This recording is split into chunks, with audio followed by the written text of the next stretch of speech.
KVGC News Time. It's now 7 minutes after the hour. Topping the news on this Tuesday, the 22nd day of January for 2019. While more is still needed to keep pace, the statewide Sierra Nevada snowpack is now 111% of average for the date.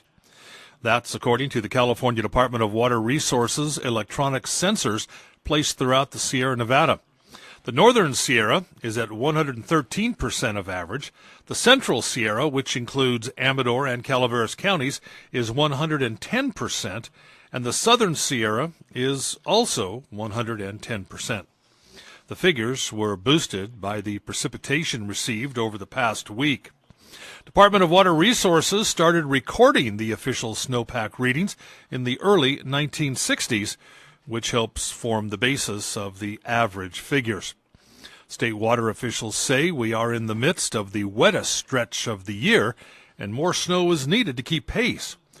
While it's 110% of average for mid-January, the current figure is only 55% of average for the season that runs through April 1st. Well, Calaveras County auto accident has resulted in firearm and drug arrests. According to the Calaveras Sheriff Office, 2 people arrested following a solo crash near the Lake Tulloch Bridge on the Calaveras side. Both had previous felony convictions and faced numerous charges.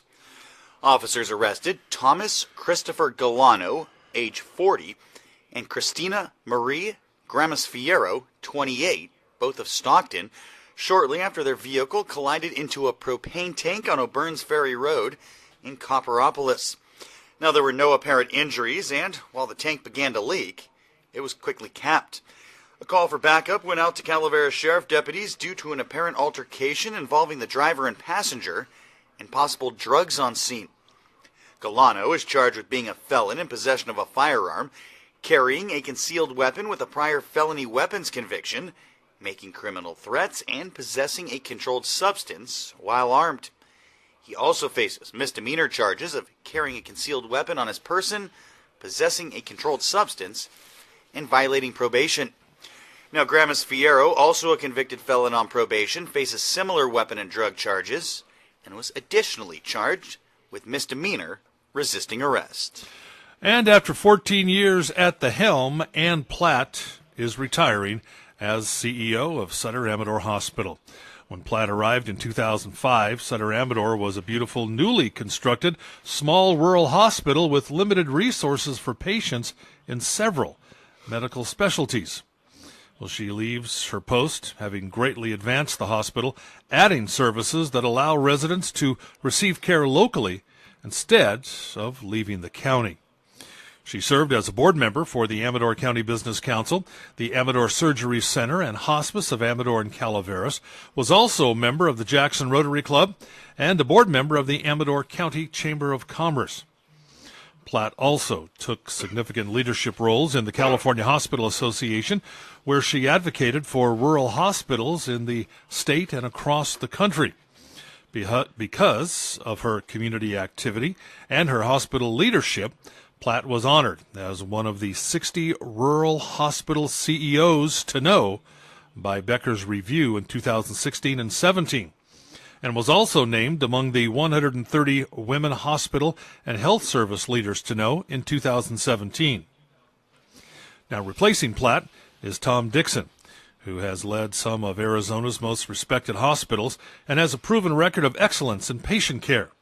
His first day at Sutter Amador is February 11th. Platt's retirement is effective March 1st. And roses are a popular choice for local home landscapes and gardens. And if you have questions about which ones to choose, propagation techniques, and how to successfully care for these colorful ornamentals, plan on attending the Master Gardeners of Amador County class, Raising Roses in the Foothills, this Saturday. Now, Master Gardeners will present detailed info about the most popular types of roses, which can be grown in a landscape or garden setting here in Amador County. Now, best practices for maintenance of your roses throughout the year, including planting, irrigating, fertilizing, and pruning, will be covered, as well as managing common rose diseases and pests. The class will also feature an update on the Heritage Rose Garden, a Master Gardener project in progress at the community garden. The class is free and open to the public at the GSA building on Airport Road from 9 to noon. For questions, call the Master Gardeners at the UC Cooperative Extension Office from 10 to noon, Tuesday through Thursday at 223-6838.